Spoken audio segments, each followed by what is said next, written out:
Praise the Lord. Good morning po. Amen. Hallelujah. So, share lang po ng Word of God. Ano po?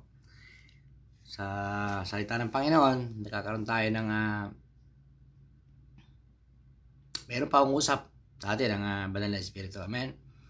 Pagkat sabi nga salita ng Panginoon, ang salita niya ay buhay. Amen. Buhay po. At it's a double-edged sword. It penetrates even to the dividing soul. Ano?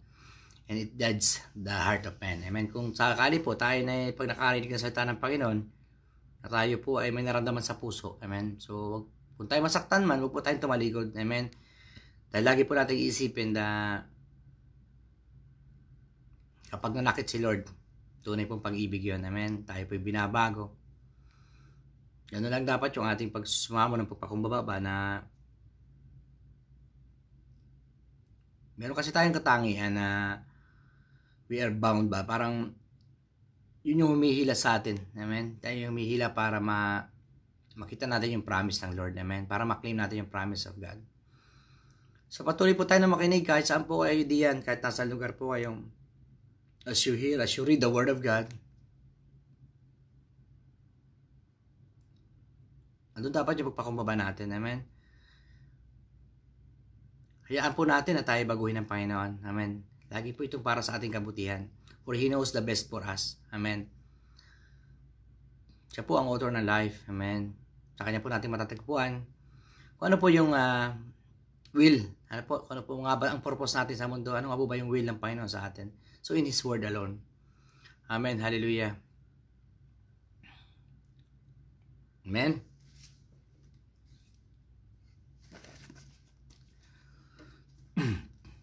Puri ng Panginoon. So, ang word po ng Lord is in John 8, verse 7. Ano po?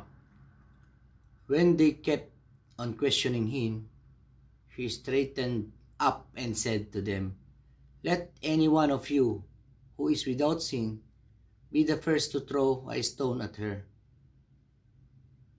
Again, in 8, again He stooped down and wrote on the ground. Amen. Hallelujah. So ito po yung time na during the time of Jesus Christ,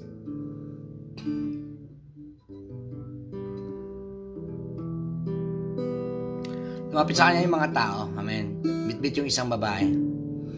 Kaya nandun na lang yung pagsabi nila na caught in the act. Ano po? Caught in the act yung babae, yung adultery. Amen. Pangalo niya. Amen. So during that time,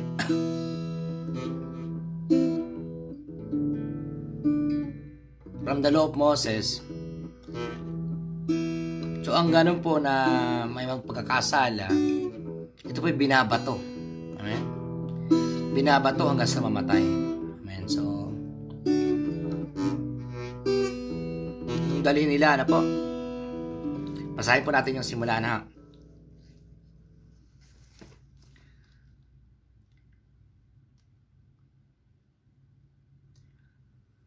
Then they all went home, but Jesus went to the Mount of Olives. At dawn he appeared again in the temple courts, where all the people gathered around him, and he sat down to teach them. The teachers of the law and the Pharisees brought in a woman caught in adultery. They made her stand before the group, and said to Jesus, "Teacher, this woman was caught in the act of adultery. In the law of Moses commanded us to stone such woman. Now, what do you say?" They were using this question as a trap in order to have a basis for accusing him. But Jesus bent down and started to write on the ground with his finger. When they kept on questioning him, he straightened up and said to them, "Let any one of you who is without sin be the first to throw a stone at her." Amen?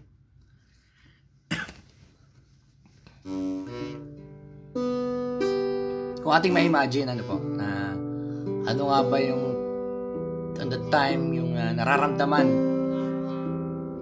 una nung mga Pharisees, ano po, na nagdala ng babae. Talagang imagine yung isang grupo and then bitbit nila yung babae, pinatayo yan sa harapan. Amen? And then, andun yung nangangalo niya yan.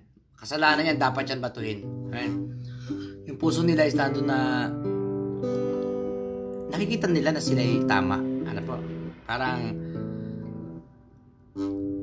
they are righteous, ano po, na gano'n na lang yung paghusga, ano po, sa kapwa. Amen? So, yun po kasi yung batas ng Old Testament. Amen? Hindi din natin sila masisi on that time. Amen? Ano po? Kasi pag nagkamali ang tao, maging sa ngayon man, ano na lang yung gigil natin. Ano po? Especially kung tayo yung subject na nasaktan ng tao. Amen? So, halos gusto na natin talagang batuhin. Ano po?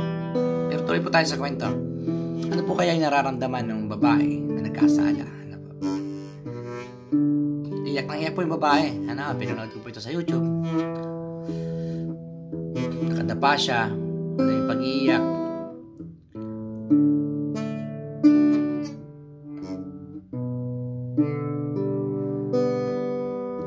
Isa po sa pinakamasamang nararamdaman yun.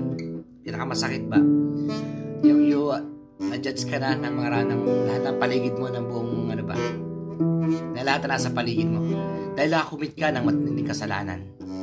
Amen? So, ano na lang yung pag-iyak niya. And then, pilit kinukulit ng mga pares yung tao. Lord, anong masasabi mo dito? Ano masasabi mo dito? Try to imagine na kinukulit siya. Jesus, anong masasabi mo dito? Nahuli siya, caught in the act. Nangalun niya. Ang ginawa ng ating Panginoong Jesucristo. Hindi siya nagsalita muna. Ano po? Siya po umupo. Ayan, sumulat sa ground.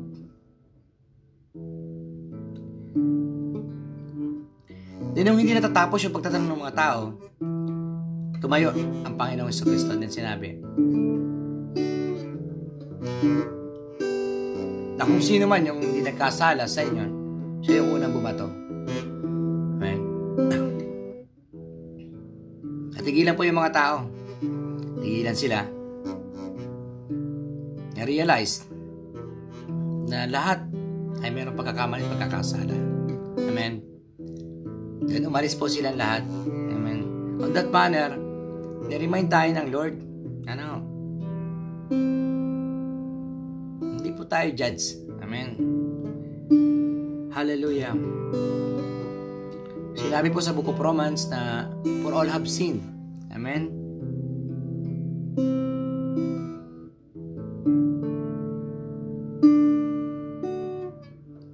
Lahat po ng tao tumalikod at walang bumato. Amen. Sinabi kasi ng Lord na kung sino yung walang kasalanan, kung sino sa inyo hindi nagkasala, siya yung unang bumato. Amen. Hallelujah. Hallelujah. Hallelujah, Jesus. God is reminding us. Amen.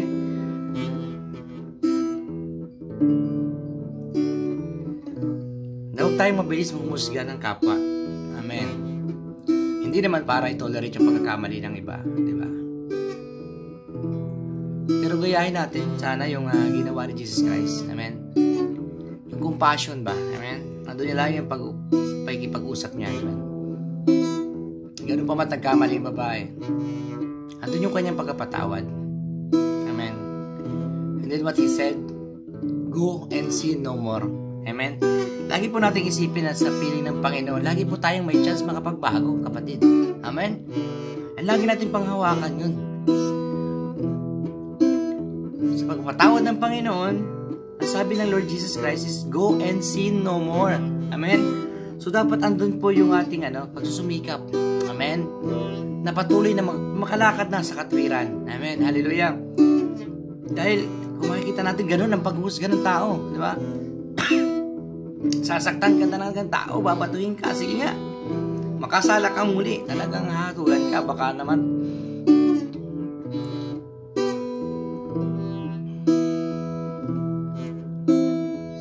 the Lord is reminding us, amen, always in His Word. Amen. Na huwag po tayong humusga. Amen. Huwag po tayong basta-basta na lang hahatol. Amen. Hallelujah.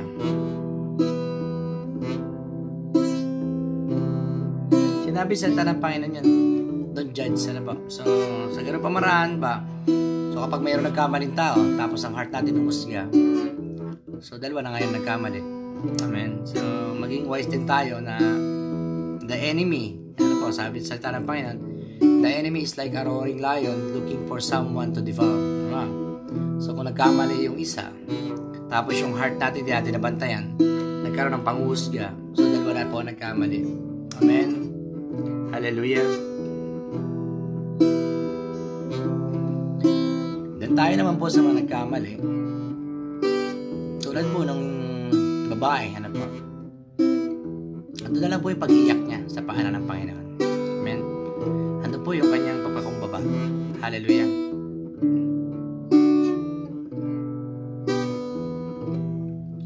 Sana ma-realize natin sa mga bawat pagkakamali natin na tayo nakagawa. Ano po na? Against God. Amen. A God who really loves us. Amen. Di ba napakasakit na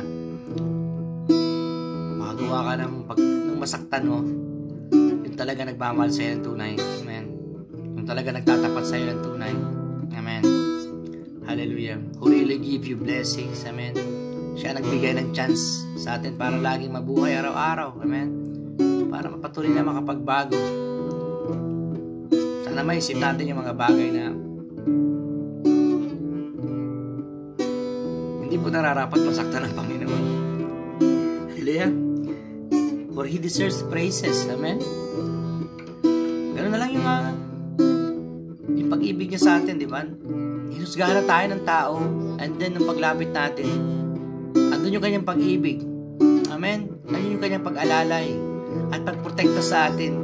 That even though we deserve condemnation sa ating mga malaking pagkakasala, amen, God is always there to forgive us and to give us a chance. Amen.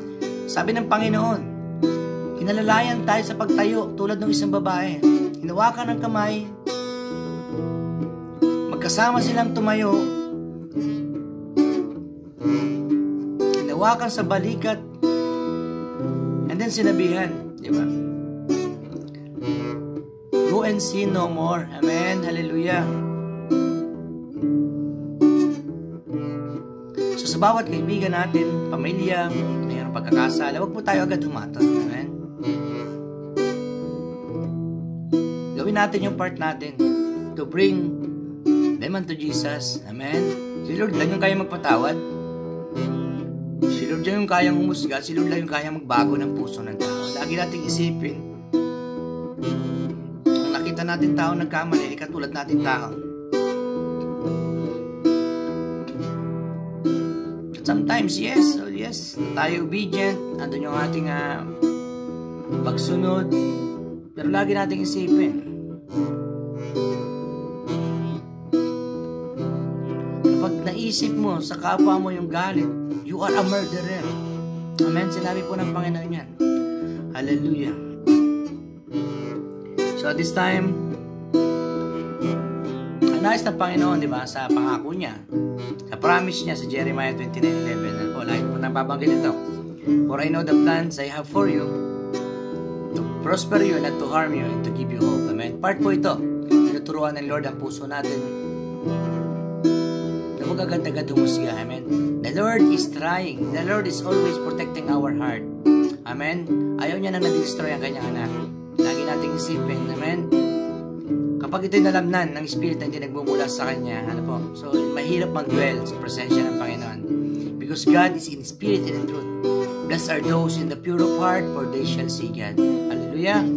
Nais ng Panginoon, maging clean lagi yung heart natin. Andun yung compassion natin sa bawat tao na, sa kapwa natin. Amen? And niliriman niya tayo. And the best thing is to bring everyone unto Jesus. Amen? Hallelujah! Then si Lord po yung papatawad, si Lord yung mag-uhusga. Amen. Huwag po natin hayaan na makontaminate yung heart natin dahil sa nakikita natin pagkakamali ng iba. Let's pray. Amen. Pag-pray natin. Hallelujah. Hallelujah.